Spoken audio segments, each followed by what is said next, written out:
Do you think that race plays a part in wealth distribution, or either a mindset that you can't Today? or cannot? Yeah. No. You don't? No, I don't. I don't. You and I, we're proof. Why would race have anything to do with it?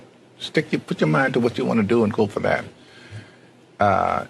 It's kind of like religion to me. It's a good excuse for not getting there. Where are we in the United States of America in race relations and what you see from day to day in your life? Skip, they wouldn't want to ask me that. They wouldn't want my answer to represent it because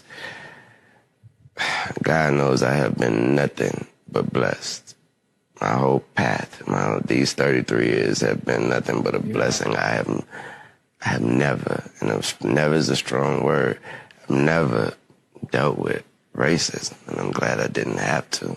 There is a class of colored people who make a business of keeping the troubles, the wrongs, and the hardships of the Negro race before the public. Some of these people do not want the Negro to lose his grievances because they do not want to lose their jobs. There is a certain class of race problem solvers who don't want the patient to get well. That was said by Booker T. Washington. How are we going to get rid of racism until... Stop talking about it. I'm going to stop calling you a white man. Yeah. And I'm going to ask you to stop calling me a black man. You know, it's frustrating to me that people take race and they make it personal. You know what I mean? Like we're at a loss in this generation. If you look at it in the 80s, Archie Bunker was a stark racist. Stark. If you don't know who Archie Bunker is, look him up. All in the Family, great show. You heard him. The Jeffersons, stark racist. Fred Sanford, stark racist. But you know what black people and white people did?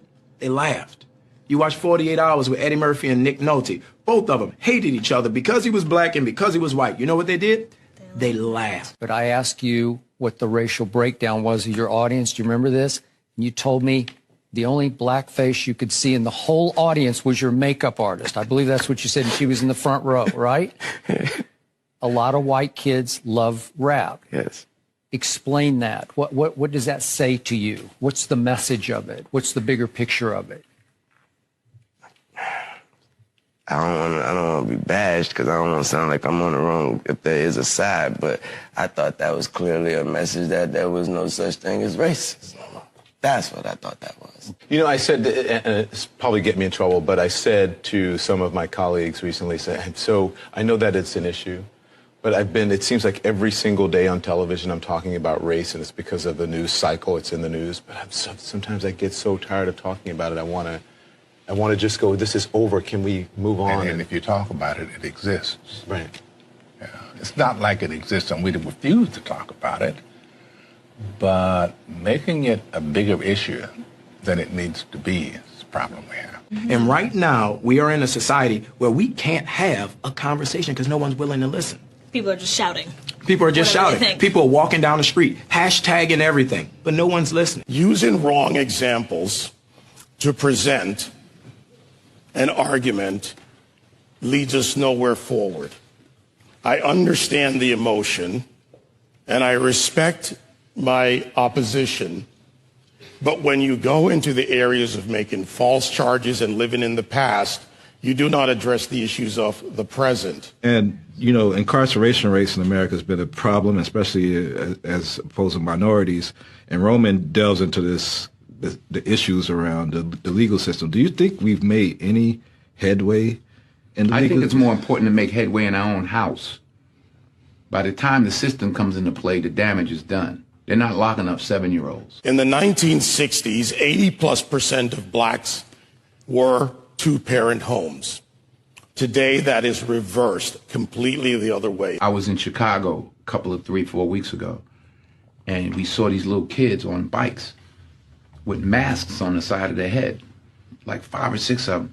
And the driver said, yeah, they're little yummies. I said, who? He said, little yummies. Look up, Google Lil Yummy. Lil Yummy was an 11-year-old murderer. Wow. And you look at his picture, you'll see the headshot of him, and he's like this. And he got murdered at 11 by a 14-year-old. Wow. Who's doing life now, and a 16-year-old. That makes no sense. You blame the system. Where was his father? No one wants to talk about perception when it comes to racial profiling. No one wants to talk about stereotypes when it comes to racial profiling. Blacks are convinced that the number one issue facing the country right now is social justice, racist white cops, discrimination, systemic racism, microaggression, whatever new word they come up with, and it's a bunch of nonsense. This is what I know. I'm a certified scuba diver. My first day of class, they told me this. When you're in shark-infested waters, everything in that water is considered a threat until proven otherwise. If it's a guppy, it could be a shark until you know it's a guppy. And I think as black men, we need to realize we're in shark-infested waters. And if we don't sit our young men down and we don't talk to them about perception, if we don't talk to them about stereotypes, we're doing them a huge disservice.